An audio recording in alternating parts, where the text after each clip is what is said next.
Meron tayong mga ano na, meron na po tayong acacia na tablon na ano, na-acquire din. Kaya ilang piraso. Pwede dito. Kaya lang hangin pag maanggi. Dito siguro. Hindi, ang problema kasi dyan, yung init. Ibubuga sa'yo na andyan eh.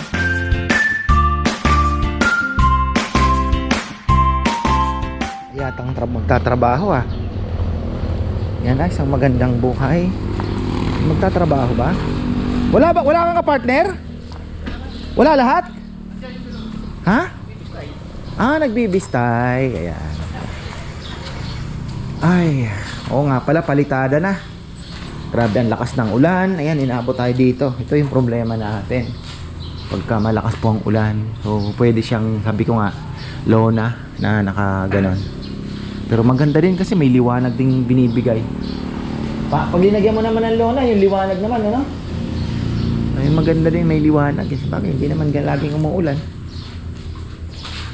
Ayan na. Ito na yung ating gagawin, oh. So, halos finishing na itong ano, finishing na itong CR.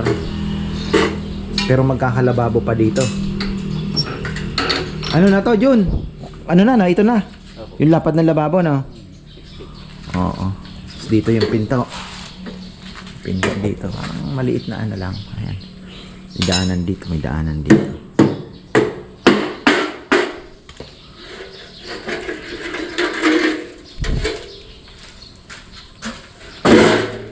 Yung toilet bowl niyan, paano ang ayos?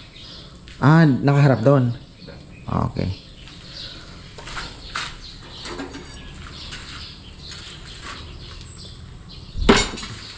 May nabang na silang tubo. Ayan.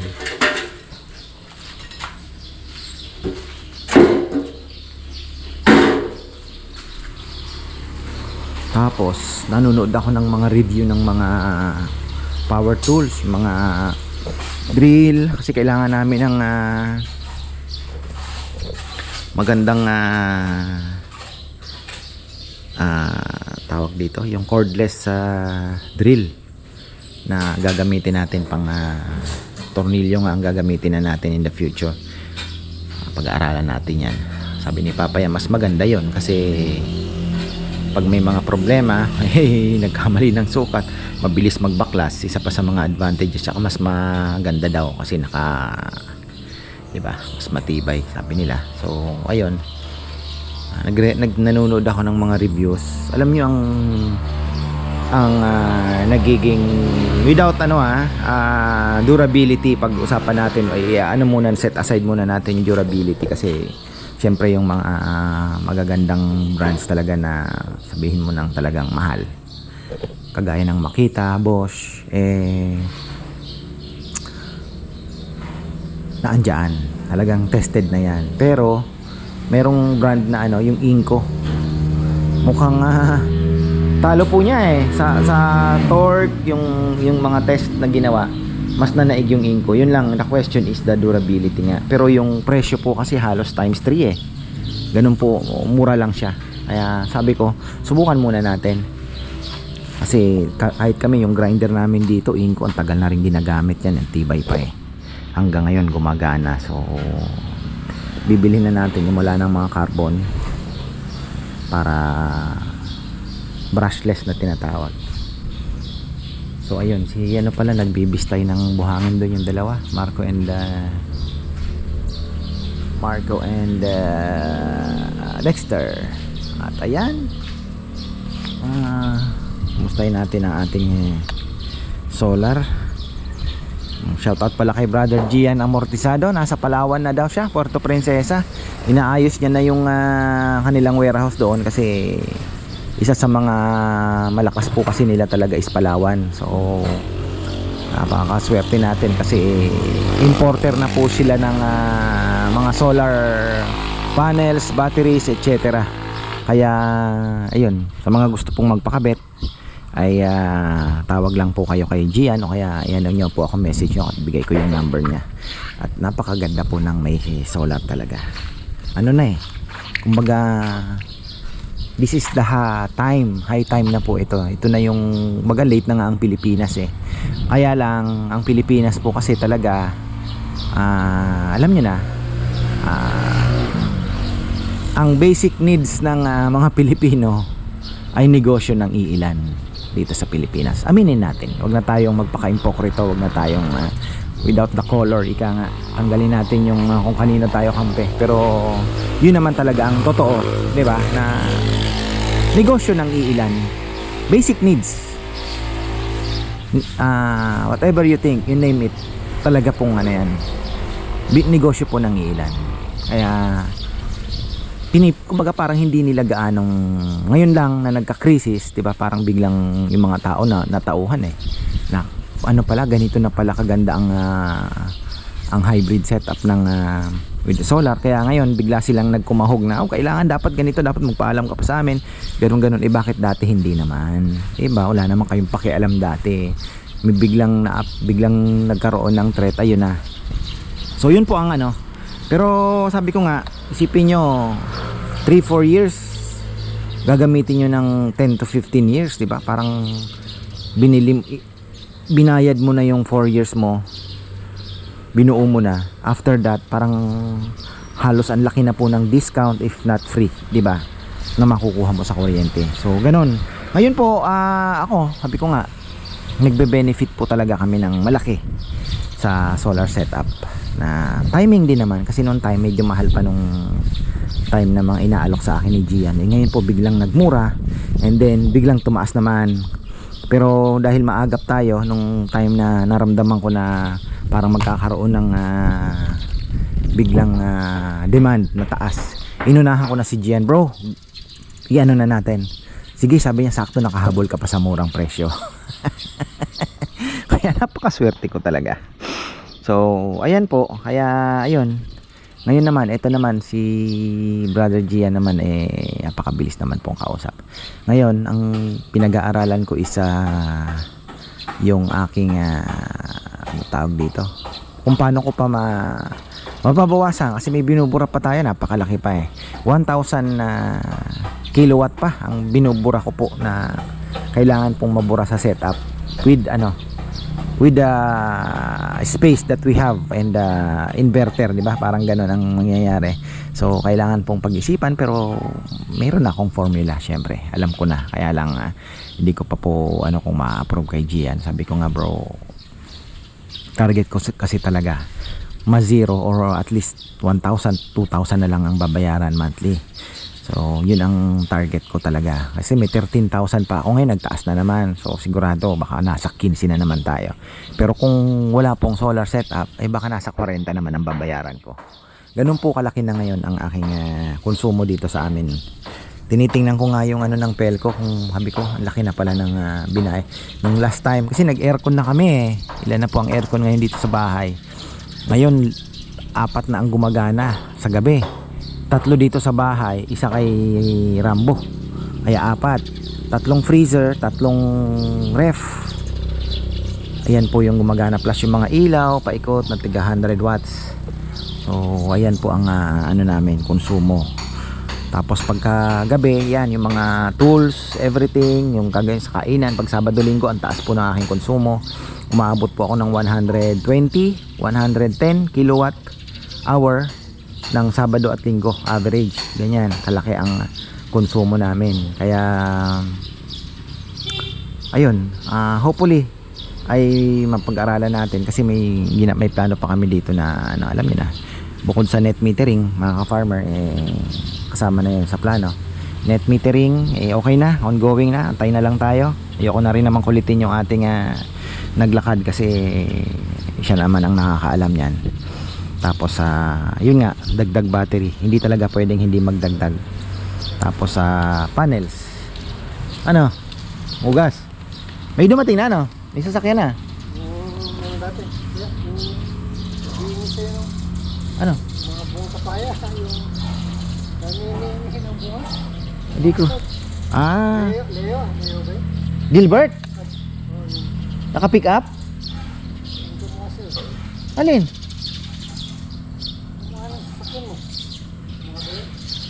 Oh, baka nga. So ayan, ito po 10 kilowatt po tayo. 6. Tingnan nyo naman ang konsumo ko, grabe ang laki, biglang ano, biglang laki, pero wala tayong dapat ipag-alala dyan. Ayan po, kaya ayun, message lang po kayo. Sabi ko nga, kung meron po kayong tawag dito, meron kayong pera naman na nakatabi, nagtitiis kayo sa bill na 15,000, 20,000, pwede naman po palang magkabit ng pwede naman pa kayo magpa-install ng solar setup. Lalong lalo na yung mga roofing po ng bahay ninyo. Kung magpapagawa pala kayo, i-ano nyo na po, i-design na ninyo sa architect yung orientation ng bubong, ipa-design nyo na, kasi maniwala po kayo, magpapagawa kayo ng bahay, wag na yung 4 agwas. Kasi ang hirap daw ng orientation doon. Pero yung mga ganito, yung isang ganun lang, long span, yung design na isang side ganyan, ay talagang napakaganda po. Ito ang ganda ng harvest namin dito. Sabi nga ni Gian, ang ganda bro ng orientation ng bubong mo, kasi talagang alas 7 pa lang po, hindi na ako, nakasiro na kami. Minsan 6:30 pa lang kaya nang i-cover yung kasi may 3 kilowatt na. Ganun po kaganda. So ayun, kung may natatabi naman po kayo dyan, ako, huwag na kayo magdalawang isip, at makikita niyo po yung sinasabi ko pagka nakabit na. Sasabihin niyo nga tama si ka-farmer.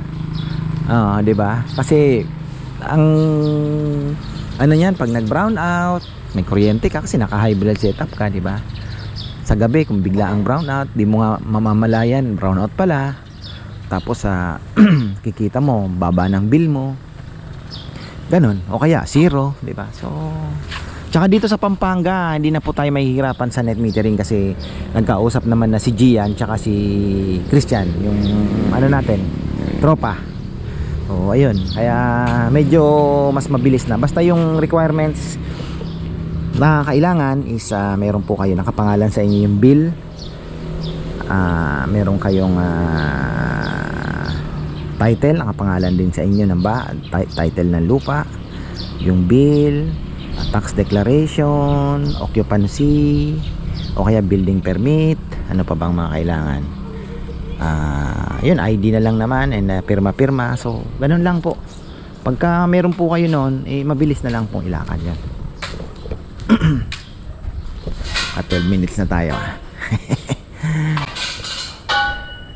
Meron tayong mga meron na po tayong acacias na tablon na na-acquire din, kaya ilang piraso, kaya makakagawa na po tayo ng mga bench tsaka console. Ayan. Pero yung mga slab wala pa po tayo, naghahanap pa po tayo ng slab.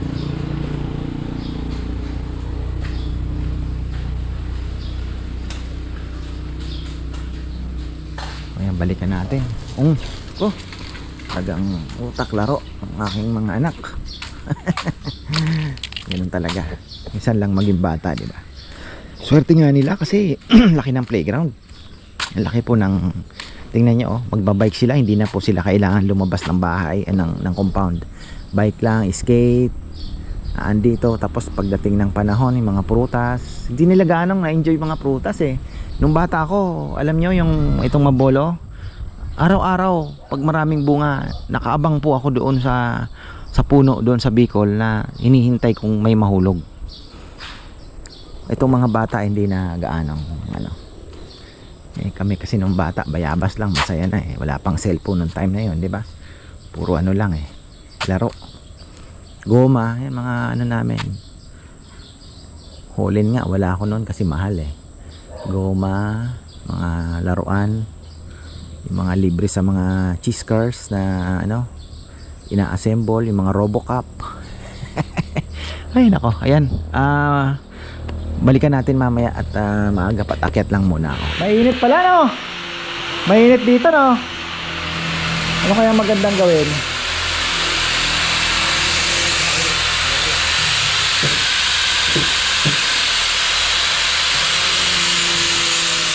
Kung maglalagay tayo ng John, exhaust dito, yung umiikot, mababawasan kaya init?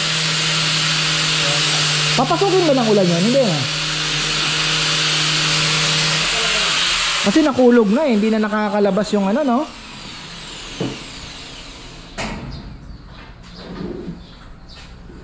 O kailangan lang natin ng blower dun siguro sa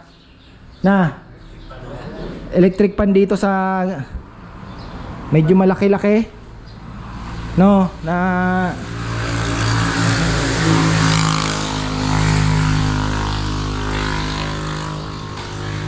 medyo uminit nga. Sabi ni ate mo, ang init pala doon, Nana. Di ka ako, yung hangin kasi hindi na nakakaano eh. Di yung yero, nandiyan na yung init kasi, hindi na nakakalabas. Pero kung bukas sana yung anong yon, o yung taas sana, problema, hindi naman pwede dahil yung anggi. Wala na rin eh, hindi na maitutulak dito. Naiipon dito ngayon. Kung maglagay tayo ng exhaust, ay sa bagay nakakalabas din pala dun, ano? Pero wala din. Kailangan na lang eh, hangin siguro, electric fan. Pwede dito. Kaya lang hangin pag maanggi. Dito siguro. Hindi, ang problema kasi dyan, yung init. Ibubuga sa'yo, naandyan eh. Kailangan galing sa malamig na lugar, yung hangin niya. Ibubuga. Pwede naman, malaking stand pan. I-set up nyo dito sa may corner pagka nag-ano na, umiikot, no? Kaya naman, kasi naka-solar naman eh. Kahit paano, hindi naman masyadong mabigat. Electric pan. Ito na oh. Mainit dito ah.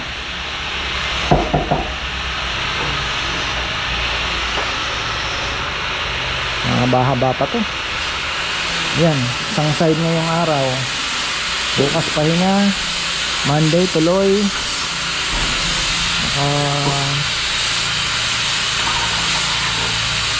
Isang linggo pa to.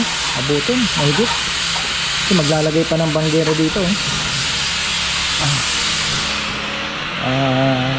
Ito. Sarado dito. Parang lagayan po ng mga kapihan nila, mga tasa. Maglalagay daw dito si Bebe ng dispenser para sa kanilang inuman, para hindi na nang magyayelo ng ganyan. Pero para sa akin parang okay pa rin naman ang cooler na lang siguro, tubig kasi may yelo, mas malamig pa.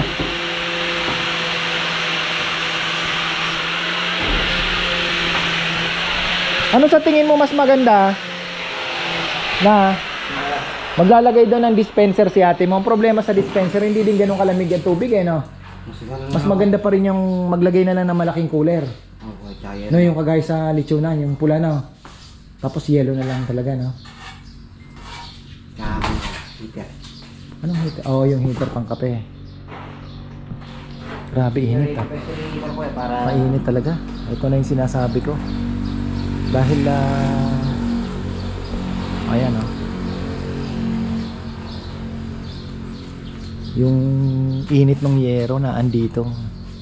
Medyo mainit. Hindi lang pala mainit, talagang mainit. Lalo na pag walang hangin man lang na umano, no? Sobrang init nga. Oo. Ligo ka sa Paris. Pero kung may hangin, wala no? Okay. Kaya ako, init. Umiikot. Ang umiikot. Yan ang ano natin. Init ah. Kumukuha ako dito ng kanina. Ang ano ka? Di ba naggugupit ako ng banda? May nanghingi ng sulay. Lintik may sa ilalim, may bibuyog. Nakakagat ako. Dito, sakit. Masakit yung ano. Pakita ko po sa inyo. May kinukuha ako dito eh. Ang ano ko. Yan, may ano eh. Ayun oh, nag-uumpisa. Doon na yun. Dinali ako. Gumagawa pa lang sila. Na-istorbo ko. Nakakagat ako sa may tiyan kahit may damit. Tinusok ako dito, sakit. Ganun lang ulit ako nakaramdam ng ano ah. Ang ganda nga sana dito oh. Itutuloy natin. Dito na sila mag-i-spray ng ano sana. nabububungan din. Pero wala na. Yung mga halaman naman natin, kawawa. Kaya nga sabi ko kay Bebe, hindi naman po pwede dun sa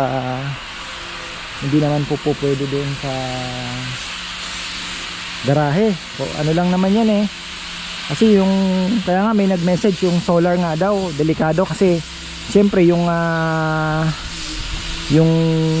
mga ano ng alikabok ba. Kaya nga sabi ko hindi talaga po pwedeng anuhin yung alikabok natin. Yung alikabok na yan kailangan ano ba. Ay! Ingat, ingat, ingat! Sige po. Ay, bon voyage! Ayan, papunta po siya ng Saudi. At going to dito na nag-lunch. So, ayun yung ano natin. Hindi naman po yan permanent, talagang wala lang talagang mapagpwestuhan.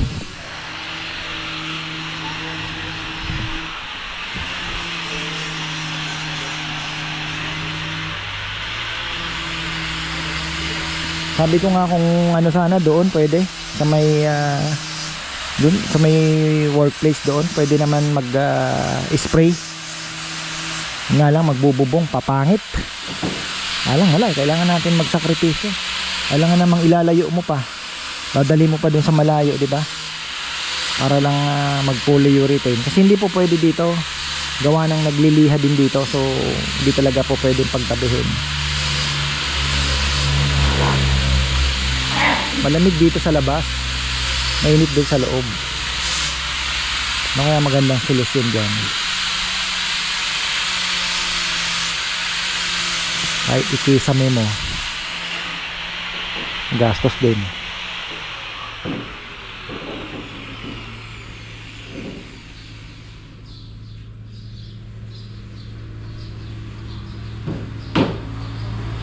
Mainit talaga, mainit. Tirit eh. Ito yung ating bagong ano. So mukhang mag-iingko tayo sa mga tools natin kasi yung mga reviews po nung Inco tsaka ano yan Inco yung gamit na deck na yan Inco tsaka Makita, talo yung Makita eh. Ang ano na lang siguro yung durability nga talaga kasi ito talagang malupit ito eh. Pero susubukan natin, subok tayo sa Inco. Nahabol kasi natin ngayon yung performance din eh. Magaling yan. Lapit yan.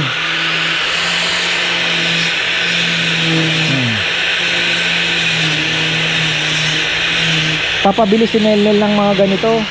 Lagi daw pinag-aagawan to. Sabi ko lahat ng mga pinag-aagawan ninyo, i-ano nyo, bibili tayo ng ano. Kasi maghihintayan. Diba? Yung mga ganyan grinder. Kung kailangan pa extra. Para hindi na naghihintayan, lahat umaandar. Ito, kailangan din nito.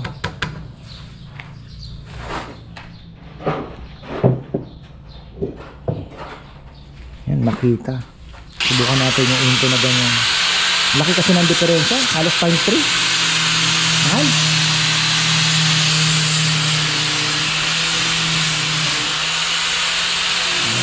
Okay na tayo. So, palitada muna sa loob. Okay na pala yung dalawang side eh. Okay na pala yung dalawang side. Matatapos din tong hanggang mamaya ito. Okay na pala yung loob eh. Madadali. Madadali yan. Maagat pa naman. Tapos yung loob na yan. Ngayon. Ayun. Kaya nga muna ako. Maaga akong nagising kanina umaga. Ay. So ayan po, hanggang dito na lang. Maraming salamat at magandang buhay.